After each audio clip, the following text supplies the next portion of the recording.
اگر شما روزی سر از تایلند در بیاورید، به راحتی در گوش و کنار خیابان‌های آن زنانی را خواهید دید که با لبخندهای مصلحتی و لباسی کمرنگ در کنار جاده‌ها ایستادند و به شما پیشنهاد می‌دهند. این زنان که به طور معمول به دلیل نیازهای اقتصادی یا اجتماعی وارد صنعت تن‌فروشی شده‌اند، با مبلغی اندک به تن‌فروشی می‌پردازند. شاید برای گردشگران غیر مستقیم یا کسانی که برای اولین بار به این کشور قدم می‌گذارند، این صحنه‌ها شوکه کننده و غیر قابل باور باشد. اما این واقعیت دردناک جزئی جدایی ناپذیر از زندگی روزمره تایلند است. به جعبه تاریک خوش آمدید. همین حالا سابسکرایب کنید و به ما انرژی بدهید. تایلند کشوری در جنوب شرق آسیا است که به خاطر طبیعت بی‌نظیر، فرهنگ غنی و صنعت گردشگری پررونق خود شهرت دارد. این کشور با مساحتی حدود 513,000 کیلومتر مربع و جمعیتی بیش از 70 میلیون نفر یکی از محبوب ترین مقاصد توریستی جهان به شمار می رود. پایتخت این کشور بانکوک شهری پر جنب و جوش و مدرن با معابد با شکوه، بازارهای رنگارنگ و خیابان‌های شلوغ است. تایلند همچنین به خاطر سواحل رویایی، جنگل‌های گرمسیری و جزایر بکرش مانند پوکت، ساموئی و فیفی شهرت دارد. فرهنگ تایلند ترکیبی از آیین بودایی، هنر سنتی و آداب و رسوم کهن است. غذاهای محلی آن مانند تامیام، پتای و سبزیجات کاری در سراسر جهان طرفداران زیادی دارند.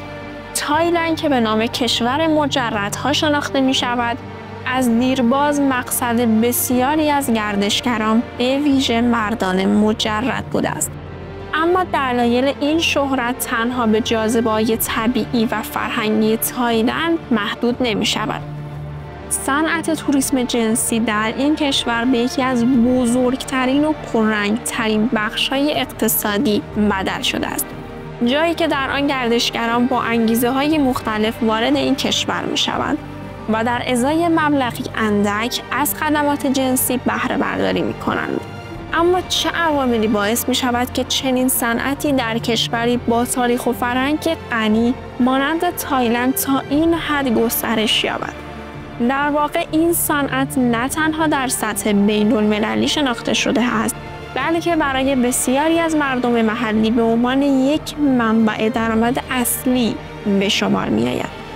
بسیاری از زنانی که در این صنعت مشغول به کار هستند، به دلیل فقر و محدودیت‌های اجتماعی و اقتصادی چاره‌ای جز ورود به این حوزه ندارند. تایلند یکی از کشورهایی است که در آن گردشگری جنسی از دیرباز بخش جدایی ناپذیری از اقتصاد کشور بوده است. در دهه‌های گذشته صنعت توریسم جنسی در این کشور به طور چشمگیری رونق گرفته است.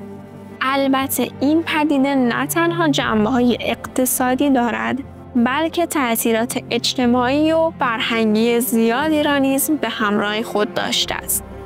یکی از دلایلی که باعث گسترش این صنعت شده ارزان بودن خدمات جنسی در مقایسه با بسیاری از کشورهای دیگر است. در بسیاری از موارد این زنان به دلیل فقر و شرایط سخت اقتصادی مجبور می‌شوند که وارد این صنعت شوند.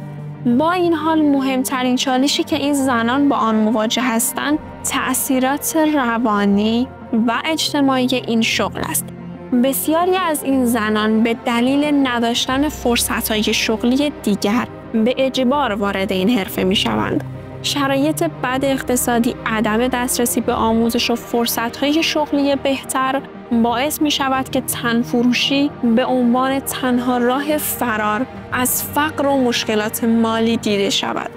اما در کنار این مشکلات، صنعت توریسم جنسی در تایلند تأثیرات گسترده‌ای بر جامعه دارد.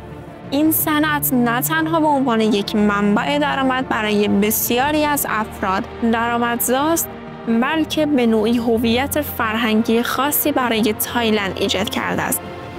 تایلند به یکی از مقاصد اصلی گردشگری جنسی تبدیل شده و این پدیده حتی بخشی از فرهنگ شهری روستایی شده است. در اینجا همزمان با بالا رفتن درآمد ناشی از این صنعت، چالش‌های زیادی از جمله افزایش جرم و جنایات، تبعیض جنسیتی و مشکلات بهداشتی در جامعه به وجود آمده است.